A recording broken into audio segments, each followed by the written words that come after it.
sun was symbolic. It was the energy source.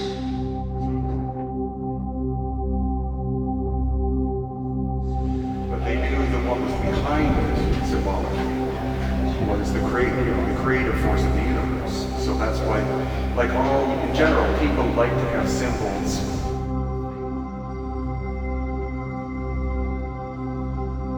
For the Inca, they used the sun symbol as being the creator, but it wasn't the sun that was the creator. It was that which created the sun itself. The sun being symbolic of the creative force of the universe. And the moon, like in almost any culture, is symbolic of the feminine, the divine feminine.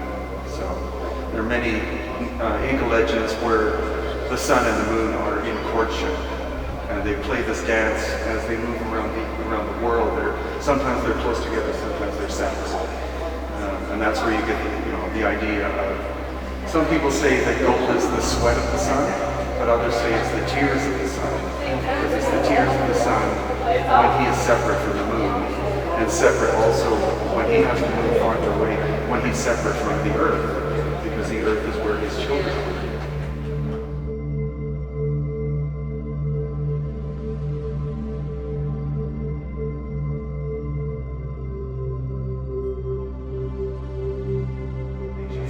Said, we are the children of the sun. They were referring to the sun itself.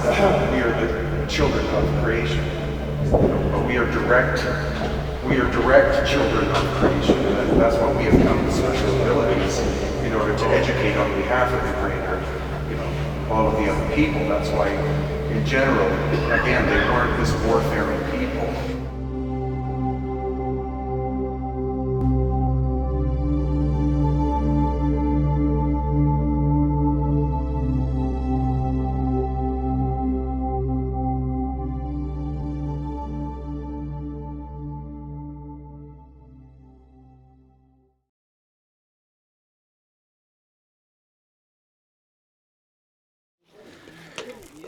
Okay, so following down this single trail,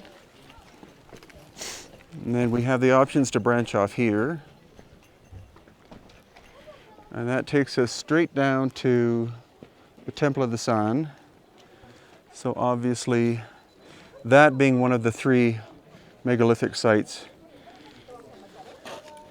the other one being the Intiwatana over here. So this is probably the ancient road, or the ancient trail. So the same path brings us in here. This is the real megalithic area of Machu Picchu. This stone, which is for the solstices, but it's the scale of the stuff, which is amazing.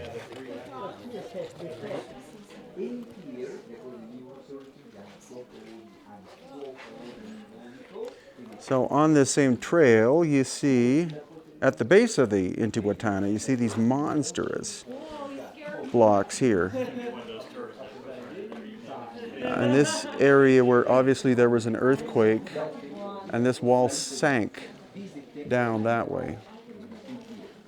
Now, photographs from 100 years ago show that it looks exactly like this. So this is probably something that the Inca found, but the technology that would be involved in order to try to prop all this back up would be beyond a lot of cultures, so they just had to leave it be.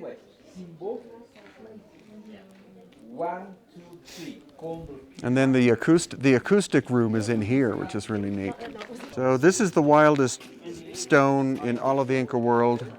The 12-sided stone's nothing compared to this. See how it goes up like this, comes across, it goes up like this, comes around this way, and then it drops down here. So basically, comes around here. This is still the same stone. Comes down like this, drops down there, drops down here, comes back up again, and then finally comes down through that way. With this,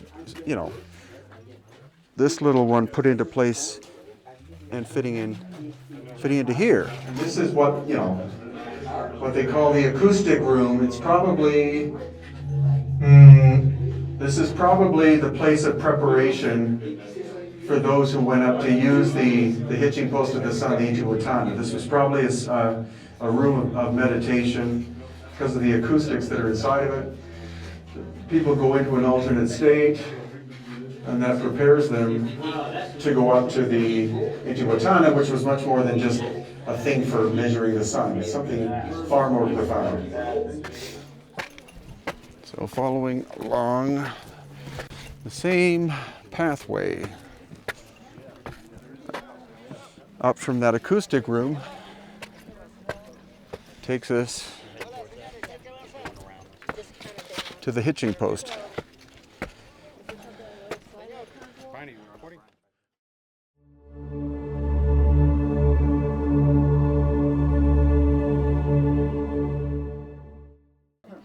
So here we are at one of the high points, physically and spiritually, and in terms of just look.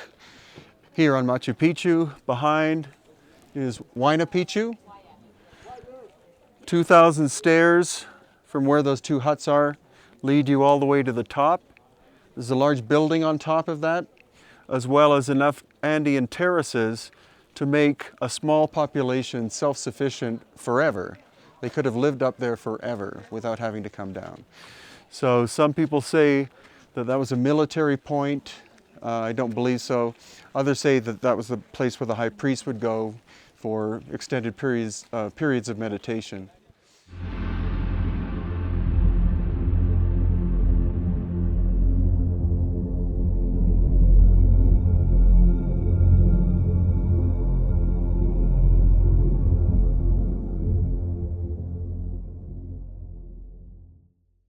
What is behind Dave the cameraman is probably the ultimate thing to be seen, and that is the Intiwatana,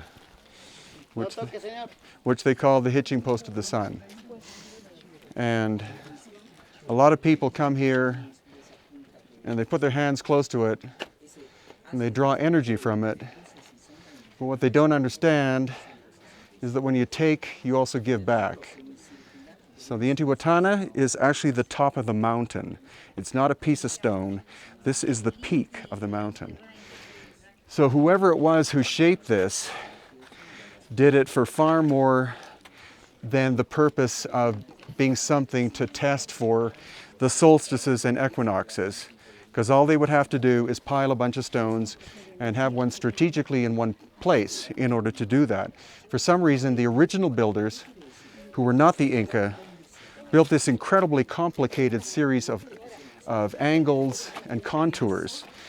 One really simple thing to see is if you look at the edge, each one of these corners will point to a mountain. And each one is almost exactly one of the cardinal directions of north, south, east, and west.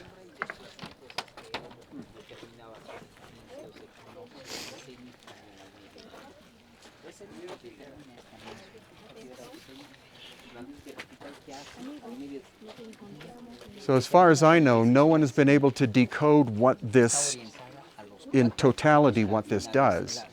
A solstice and equinox indicator, sure. But why, for example, is there this lump sticking out of the side of it like that? Does it have to do with the way that shadows are cast on specific days? That the shadow lines up somewhere? No one seems to really know. But it's an enigma, and far more profound than any simple explanation of that it's a calendar.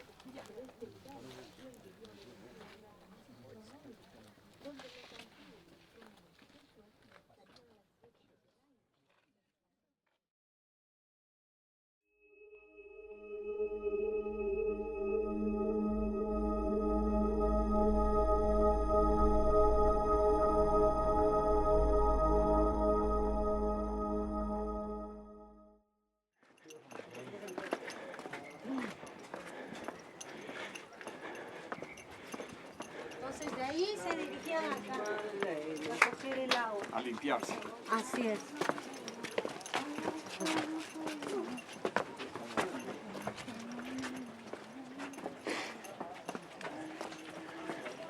Yep. Right there. Carving in the bottom. Uh-huh. And then it's just odd that they put this at an angle to sort of make it look like a V, I guess. Uh-huh. Maybe to support this in case they thought that it was, I don't know.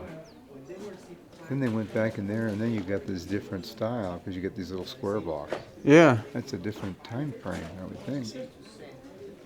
Yeah, it looks like it. I mean, you've got this kind of rock formation. Then you've got these are the square blocks. Yeah. It just doesn't look anything like this piece. Well, they say this was the royal tomb. Now they've changed their mind. Now it's not the royal tomb, but it's like what one of you said. If you have the Temple of the Sun is above, and there's a stone inside that this wall is protecting. There's also a cut in it, which is perfect for solstices, but there are also other cuts in it too, which God knows what they are. But to be right underneath it, the sun being the symbol, the Inca symbol, it's like what one of you said, this is probably the Holy of Holies. This is probably the, part of the spiritual center of Machu Picchu. You got some other thing over there. Yeah, that's another Chincana shape, the 3 steps going up. But I have snuck in here before, but today's not going to be the day.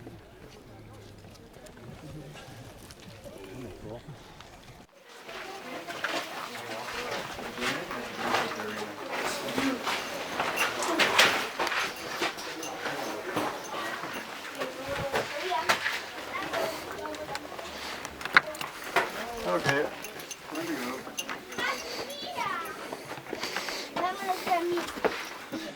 Finally takes us down through to the Temple of the Condor. Aquella roca es in situ, parte de la montaña. And that unites all 3 of them.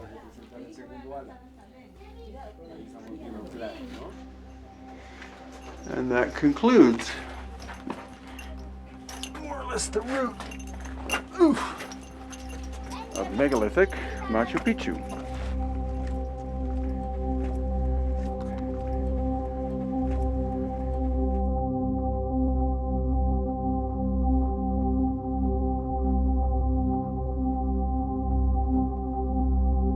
They were very diplomatic, and warfare was only used as a last resort. But that's something which in popular depictions of the Inca, they always show the Inca with an axe or something. It's symbolic, it's not. He was the great warrior. He was the great caretaker of the people, just as the sun is the caretaker of the earth.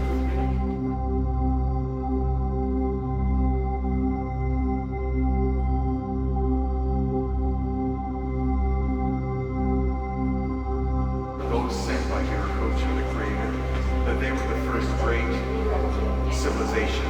They were the ones who were the megalithic builders. And then they disappeared, probably again because of some huge catastrophe that happened.